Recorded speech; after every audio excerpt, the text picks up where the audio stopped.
Hey there, I'm Alex Kidman, and this is the Samsung Galaxy Fit 3. Let's get into the review.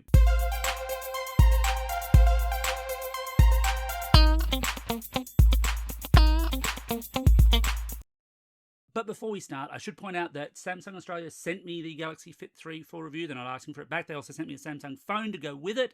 Now, I do think that ethical disclosure is super important, but that has zero impact, no impact whatsoever on my actual review. But I like being upfront about that kind of thing. Now, on with the review.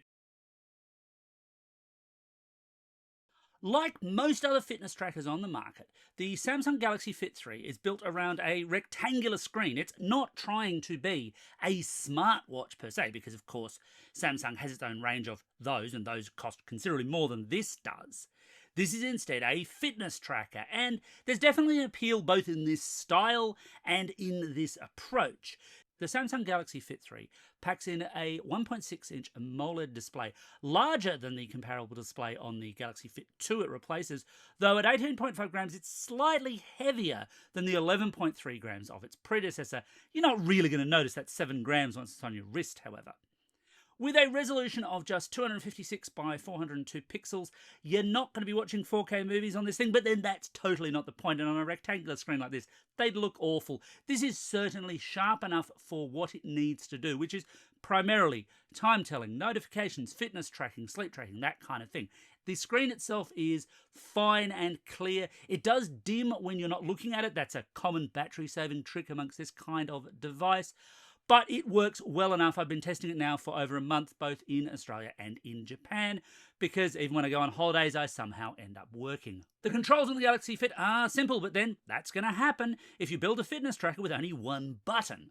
A single press of that button will always take you back to the home screen, while a double press by default will take you to the My Exercises panel. You can configure that to whatever you like. A long press will give you power options as well as the option to display your medical information, so if you pass out and someone comes to your Galaxy Fit and it's locked, they can still access what your particular health conditions might be. Quite a useful feature, really. Otherwise, the Galaxy Fit 3 uses a touch interface that's broadly similar to Wear OS, swiping right for notifications, left for tiles, up for settings and feature switches, and down for an apps list, though this isn't a Wear OS device at all. Touch response over the month that I've been testing out the Samsung Galaxy Fit 3 has been good throughout, even after workouts where I've been notably sweaty.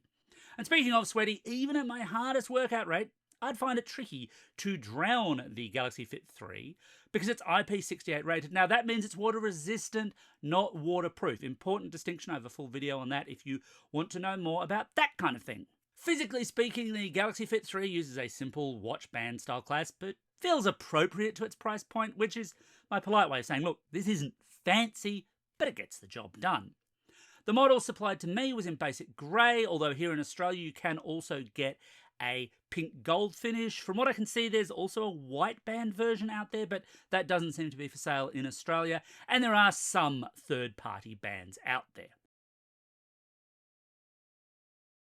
So one of the biggest catches with the Galaxy Fit 3 is that while it might look like it's a Wear OS device, it's not. Officially, it's actually running the open source FreeRTOS system.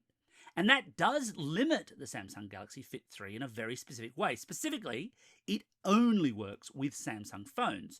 So while it's running on an open source OS, it's actually a closed platform.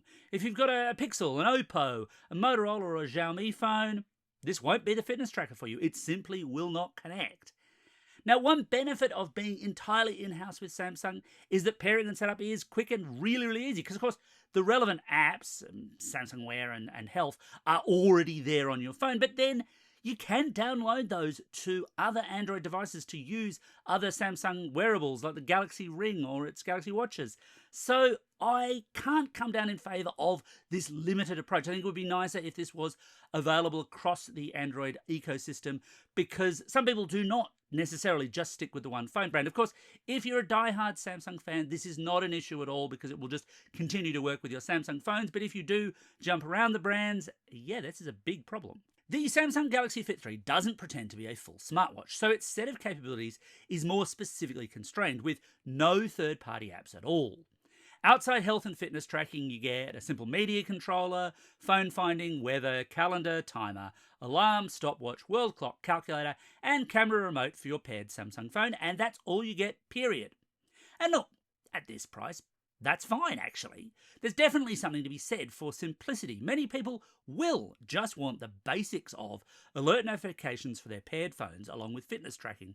But it does mean that it misses out on a number of other features you might think of as being suitable for wearables. So there's no NFC, even though Samsung has Samsung Pay. You can't use it with this device. There's no voice assistant. This is a Bixby free zone if you're, like me, not a big fan of Samsung's voice assistant. But equally, no Google Assistant, no Gemini, none of that. It's just not present. The Galaxy Fit 3 also handles sleep tracking if you're keen on wearing a watch-style device to bed. And look, honestly, that's not my favourite approach. Of all of Samsung's wearables, the Ring is the one that I would use for that. I don't like wearing a watch to bed. Also, I found that the Galaxy Fit 3 sleep tracking, look, it's fair, but it's not great.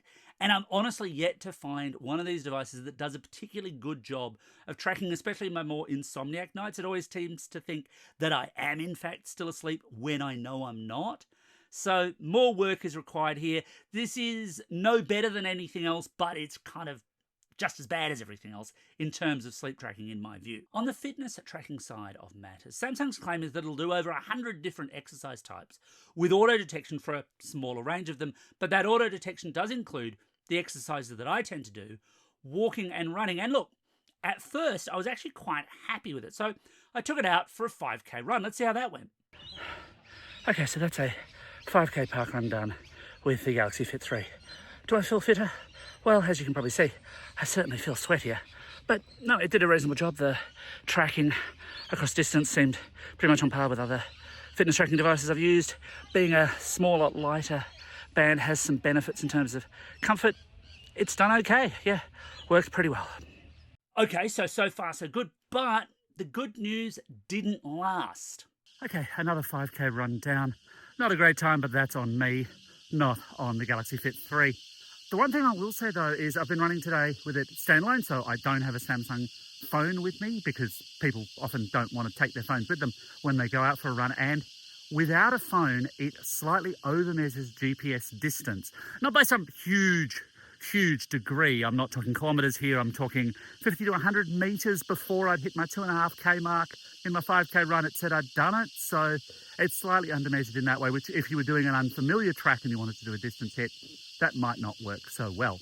So why was it having so many problems with tracking? Well, actually, the answer is really quite simple. The reason it was having problems with tracking is because the Galaxy Fit 3 does not have any GPS hardware in it whatsoever. It is 100% reliant on your paired Samsung phone. So if you go running without it, it just has to kind of guesstimate your distance. Now, if you know how far you're running, or if you never run without your phone on you, fine, not really an issue. This is how I could pick. It was out, of course, I was running on a familiar 5-kilometre track, so I knew where the halfway point was, I knew where the finish line was, and it never hit that every single time I tested without the Samsung phone with me. With it in place, fine, not a problem. Without it, absolutely awful data, not good at all. It is a big limitation of this device. Again, though, that will come down to your exercise style and preferences. On the battery front, the smaller size of the Galaxy Fit 3, relative to most smartwatches and most other mobile devices, does of course constrain quite how much battery power Samsung can pack into it. It's got a 208 mAh battery, which isn't huge if you're thinking smartphones, but Samsung's claim here is that it can last for up to 13 days between charges. And look, part of that is undeniably because there's no GPS sapping the battery, and it dims the screen pretty quickly when you're not looking at it, all of which is quite standard, really. A lot of these longer life devices will dim screens to save power. That's actually smart usage. My own experiences over a month of testing suggest that a week is pretty easily attainable, maybe up to 10 days. Never quite hit that 13-day mark, although I was using it a bit more than Samsung's own tested specifications that call for, and I quote, a Galaxy Fit 3 connected to a Galaxy smartphone via Bluetooth, including 52 notifications, 4 minutes of text checks, 9 minutes of time checks, and 30 minutes of workout over the course of 24 hours. I was using it more than that because I use wearables more than that. That's probably why it only lasted 7 to 10 days in my testing.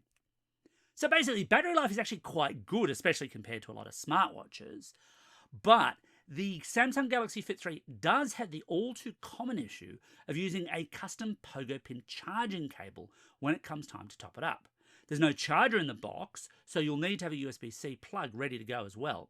Now, charging the device itself is fast, but I'm not a fan of these custom solutions simply because if you lose or break the cable, you're going to struggle for a while until you can replace it, and at this price, I suspect spares might be hard to come by, and many may more simply opt to replace the device altogether, which is wasteful and not environmentally sound.